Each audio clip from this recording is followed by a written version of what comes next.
Akkam jirtan kabajamtoota maatiiwwan chaanala kiyyaa arraan tana kan dhufeef Ethiopian University freshman course for natural science. University yeroo jalqaba waggaa dura seentan freshman course waan jedhamu jira. Freshman course kan jalqaba fudhate departmentii fudhachuudhaaf kan maal faa akka barataniif maal faa akka grade keessatti hammatamu takka takkaan chapteraan hunduma isaatu kan takka waliin ilaallu ta'a nafaana bu'aan isiniin almost all Ethiopian University freshman courses. We are going to see today. We are going to see which courses you are going to study for freshman course, first semester for natural sciences students to join the department. The first, there are 7 courses are there. The first is communicative English skill 1, mathematics for natural sciences students, logic and critical thinking, psychology the fourth, and the fifth is geography of the Ethiopia and the Horn, and the sixth one is physics. And the anthropology in some university they join the department. It decides the 6 course: communicative English, mathematics for natural science, logic and critical thinking, psychology, geography of the Ethiopia and the Horn, and the physics. This is the major course for the first semester for natural science students. We will see each one by one which chapter you have to focus in all, and logic and critical thinking credit hour. There are 3 credit hours are there. A table of content of logics and critical thinking, and which you have to focus on for mid exam and final exam to decide your grade to join the department you want. You have to focus in logic. The difficult course from the freshman course is logic and critical thinking, as you hear and as you know.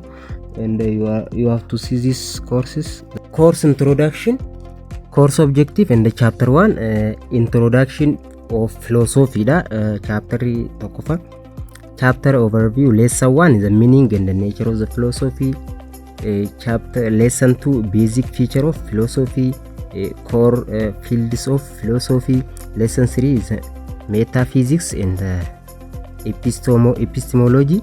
What does mean metaphysics and what does mean epistemology? Lesson 4 is axiology and logics. What does mean axiology and logics? Lesson 5 is importance of learning philosophy. Chapter 2 basic concept of logic are included in mid exam, and also above 75 or 80% of the question on mid exam from the chapter 2 basic concept of logic, and the chapter of lesson 1 basic concept of logic and the argument premises conclusion. Lesson 2 technique recognizing arguments and recognizing argumentative passage, recognizing non-argumentative passage. Lesson 3 types of arguments, deduction and induction. And it is you have to understand what does mean deduction and induction. The deductive and the differentiating deductive and inductive argument. Lesson 4 is evaluating argument and evaluating deductive argument validity, or either it is valid or invalid, either truth value or soundness, or truth it is validity, either it is false or true. Kana dabasu dandisuudha. Kanatti sudah sound unsound dan valid invalid dan kasih dabasu dandisa. True false dan valid invalid dan true false truth and sound unsound dan dabasta evaluating deductive dan inductive dan gara-gara itu deductive dan phone fi valid invalid yone dabasnu, and truth ini salah itu true false ne dabasna, and soundness and unsoundness in the button for deductive daf inductive daf mo strength weak or strength strong in and true or false in tokkoma conjunctive and conjunctive in kana dabasnu ta in the inductive argument. Chapter 3 is logic and language, and lesson 1 philosophy of language on overview, and lesson 2 logic and meaning, the function of logic, cognitive motive meanings, and the intention and extensional terms. Logic definition. Lesson 3 is meaning, types and the purpose of definition. Meaning of definition, types and the purpose of definition. Lesson 4 technique of definition and extensional and intentional technique are there, and lesson 5 criteria for lexical definition. Chapter 4 is basic concept of critical thinking. Is the chapter 4 is basic the meaning of critical thinking. Lesson 1 and lesson 2 standard of critical thinking. Lesson 3 is code of intellectual conduct for effective discussion. Principle of good argument and the principle of critical thinking. Lesson 4 characteristics of critical thinking, basic trait of critical thinker and basic trait of uncritical thinker. Lesson 5 is barrier to critical thinking and lesson 6 is benefit of critical thinking. Chapter 5 is the basic for all logic chapter, and difficult from this chapter informal fallacy are there, and lesson 1 fallacy in general and meaning of the fallacy, types of fallacy, informal fallacy. You have to focus the informal fallacy. From this one, 2 is fallacy of relevance. There are 8 fallacy are there in this. There are 22 fallacy are there. Fallacy of relevance, 8 fallacy are there. Fallacy of weak induction, 6 fallacy are there. Fallacy of exception, 4 fallacy are there. Fallacy of ambiguity and grammatical analogy. There are 2 fallacy are there. 4 fallacy in the 2 from this, and this is 4, this is 6 and 8. 4 is 22 fallacy in all. Chapter 6 is categorical proposition, and this is a simple chapter from the chapter, and lesson attributive category of proposition, quality, quantity, distribution. Lesson 3 is the Venn diagram and modern square of the opposition. Venn diagram and representing categorical proposition in diagram, square of the opposition, traditional square of position. Lesson for evaluating immediate inference using Venn diagram and the square of position, and the logic operation from the lesson 4. It is all about logic and critical thinking. Logic courses, table of contents, and it has 3 credit hours. Module introduction, module objective, and the chapter 1 essence of psychology and the definition of psychology, related and the related concepts, goal of psychology, historical background, and the major perspective in psychology, early school and modern school, branches, subfields, research, modern. Chapter 2 sensation and the perception, the meaning of the sensation, the perception, and the sensory law and the sensory threshold and the sensory adaptation. You have to focus each perception and selectivity each one. The chapter 3 is learning and the theory of learning, definition, characteristics, principle of learning, factor influencing of learning, and the theory of the learning and application. Until this chapter it is mid-exam included up to chapter 6. Chapter 4 memory and forgetting. Memory, forgetting, you have to focus each improving memory. And the chapter 5 also motivation and the emotion. What is motivation and emotion? You have to focus each. The chapter 6 is personality, meaning of personality, theory of personality, and the chapter 8 is introduction to skills, nature of definition of skill and the component, life skill, goal of life skill. And the chapter 9 intrapersonal and the interpersonal skill, self-concept, self-awareness, self-esteem, and the self-confidence, self-control, and emotion in intelligence and the meaning emotion, stress, coping with stress, and the resilience, critical, creative thinking, and the problem solving, and the decision. And the chapter 10 is academic skills and the time management, note taking, study skill, and the test skill are for assignment, and some doesn't include in the final exam. The third one is geography of Ethiopia and the Horn. There are 8 chapters are there in the geography of the Ethiopia and the Horn. Geography of the Ethiopia and the Horn, 8 chapters are there, and then the chapter 1 is introduction. Chapter 1 is 1 geography, definition, scope, and the theme. Meaning geography as keessa ilaaluu dandeessanii, scope, approach fi theme of geography as keessatti ilaaluu dandeessanii, location, shape and the size of the Ethiopia and the Horn 1.2 keessa ilaaluu dandeessu, location of Ethiopia and the size of Ethiopia and the shape of the Ethiopia, it is implications ilaaluu dandeessu. topic isa kanalatti topic inni sadaffaa fi inni dhuma chapter takkaffaa keessa basic skills of map reading gadi fageenyaan hubachuu dandeessani. And the chapter 2 chapter isa lamaffaadha kan waliilalu chapter isa lamaffaa the geology of Ethiopia and the Horn. Chapter kana ka haala bakka sirra kudu qabdini osoo ne fi gibbeen seenan duratti chapter lamaffaa the geology of the Ethiopia and the Horn and the geological process endogenic and exogenic force kan jedhamu jira. 1.2.2 irratti 2.3 is a geological time scale and the age dating technique. The 2.4 is a geological process and the resulting landform of Ethiopia and the Horn. And as keessatti wantoota hedduu ilaaluu dandeenya. 2.4 keessa wantoota hedduutu jira. The Precambrian era geological process 4.5 billion up to 600 million years ago. Haga kanatti Precambrian irraawwan jiran hundanaa as keessatti kan sirri gadi fageenyaan hubachuu qabdan jedheetiin kan ijaadu chapter isa kana. Paleozoic era geological process in the Mesozoic era Cenozoic era kana hedduu isa jira kan hunda sirri gadi fageenyaan hubachuu qabni. And 2.5 rock and mineral resource of Ethiopia kana keessatti wanta brief fact in the current state of the main mineral fi kana laaluu dandeessanii mineral potential. Chapter 3 is the topography of Ethiopia and the Horn. Introduction is a physiological division of the Ethiopia land, the Western Highland and the Lowland is a lalu adfagenyan hojjendesani. The Southwestern Highland and the Lowland, the Rift Valley and the impact of relief on biophysical and socio-economic conditioning. Chapter 4 drainage system and the water resources of Ethiopia and the Horn. Introduction is the major drainage system of Ethiopia. Malle topic in lama fasan ini sadaffan water resource and the river, lakes and subsurface water ifa jira. The Ethiopian river and the Ethiopian lake ifa keessatti gadi fageenyaan hubachuu qabdani.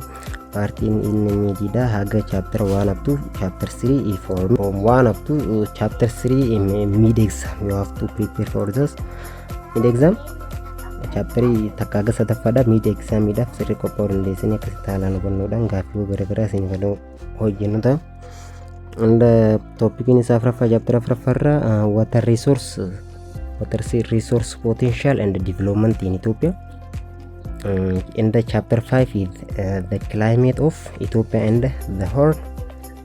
Introduction is element hundumasatu spatio-temporal patterns and the distribution of the temperature and the rainfall in Ethiopia. And topic is sadafa topic in inni afraffaan immoo jalatti kan topic ka shanaffaa fakkeessee jiru kuni topic isa afraffaadha jechuudha.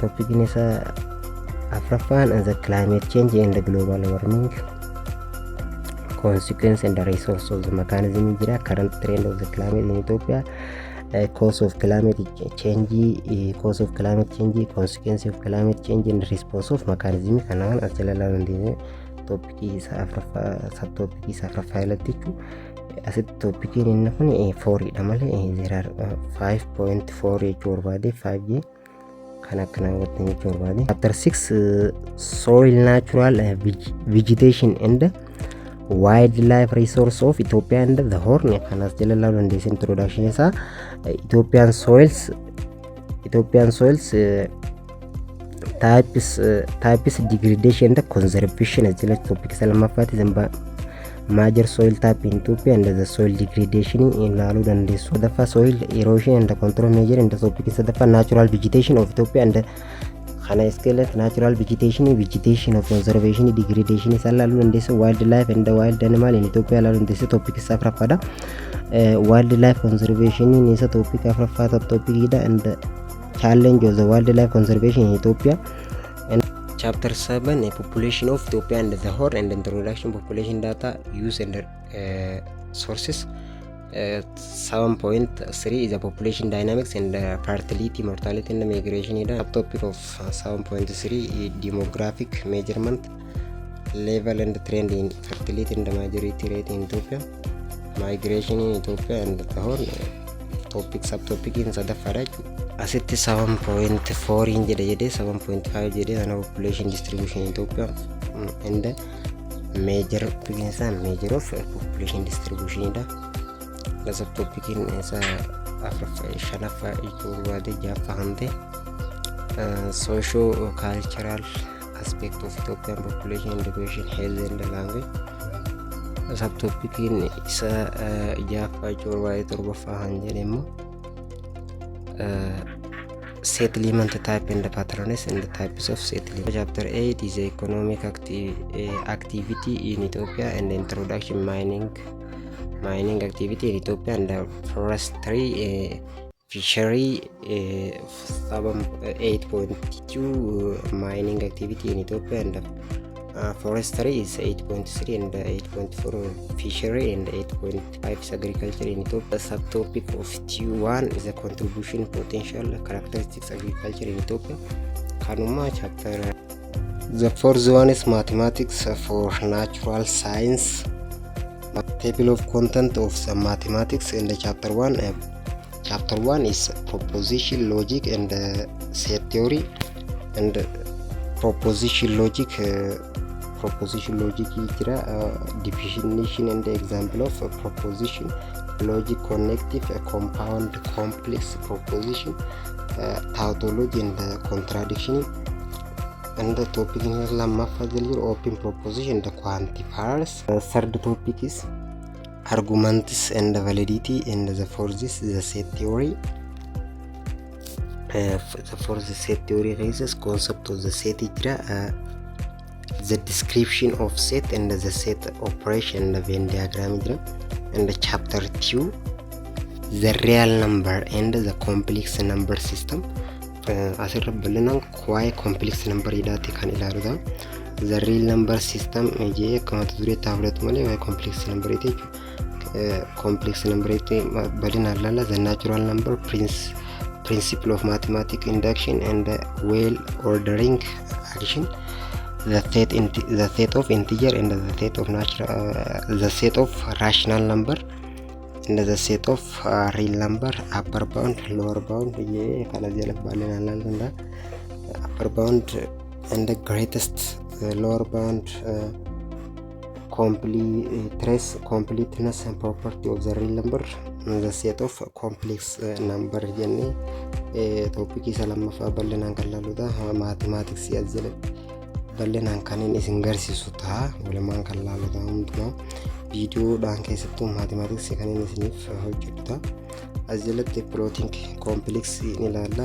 Operation of complex number, conjugate of complex number, module norm or complex number, module norm complex kanaaf additive multiplicative argument of complex number, polar form of complex number, extraction of roots extraction of roots hunduma isaatu tokkoon isaa paartiidhaan kan waliin ilaalluudha. Chapter sadaffaa chapter 3 is function. Functionii waan ta'e hundumaa waan chapter 9 kan 12 barattan hundumaa functionitti as jala waliin qabee kan gibbitti jiru jira. Review of relation and the function, real valued function and their properties, the type of function and inverse of function, polynomial function jira, zeros of polynomial, rational function and their graphs, a definition and basic property of logarithm and exponential function, trigonometric, hyperbolic function and their graphs. As keessa wanni isiniif haaraa jedhee hyperbolic function jedhachu kawwan amma chapter laalta real function kan jedhu fi property isaa haskulitti chapteraan jira. Inverse naam kajo chapteraan relation and function is chapteraan jira ture. Polynomial function is chapteraan jira. Asitti immoo waluma deebisee akka summarize itti kan walumaan ilaaluta.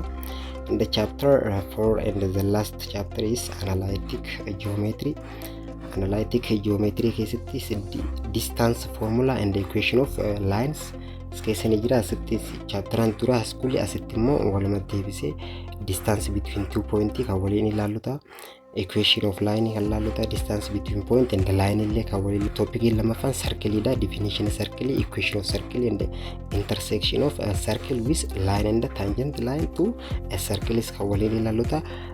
Parabolas definition of parabola, equation of parabola ilaluta, ellipse and the definition of ellipse and the equation of ellipses kawalin ilaluta. Topic ini sa afrafan ellipse da, ellipse definition of ellipse and the equation of ellipse da shanafan hyperbola, hyperbola definition of hyperbola and the equation of hyperbola da, and the topic ini sa Japan mo general second degree and the rotation of coordinate axis analysis of the general second degree equation ida khana kawala mana luta chapter ma afran kana kaba module for general physics.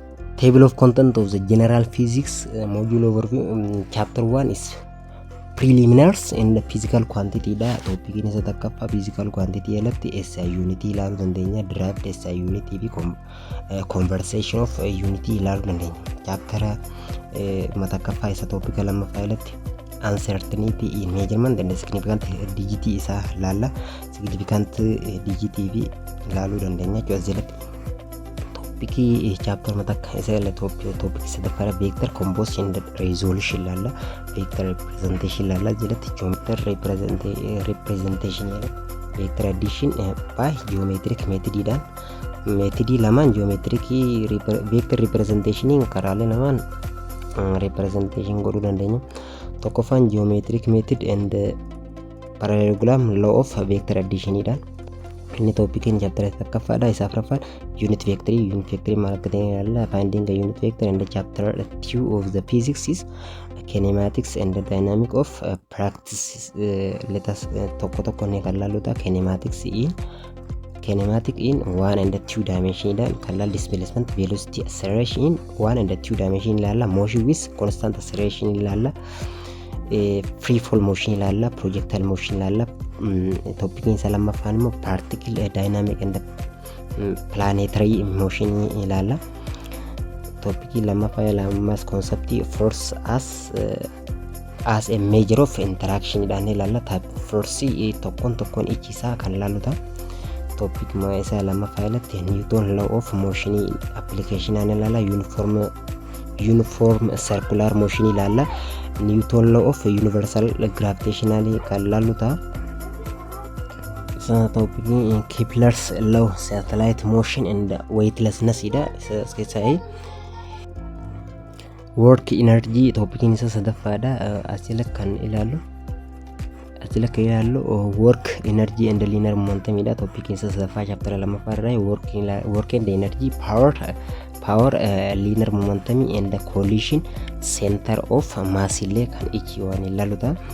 And chapter 3 fluid mechanics malakadena property of bulky matter, density and pressure in static fluid, and buoyant force and Archimedes principle malakate. And the topic in safra fadama azela moving fluid Bernoulli equation, fluid dynamics sidang kawal Bernoulli equation is kallaluta.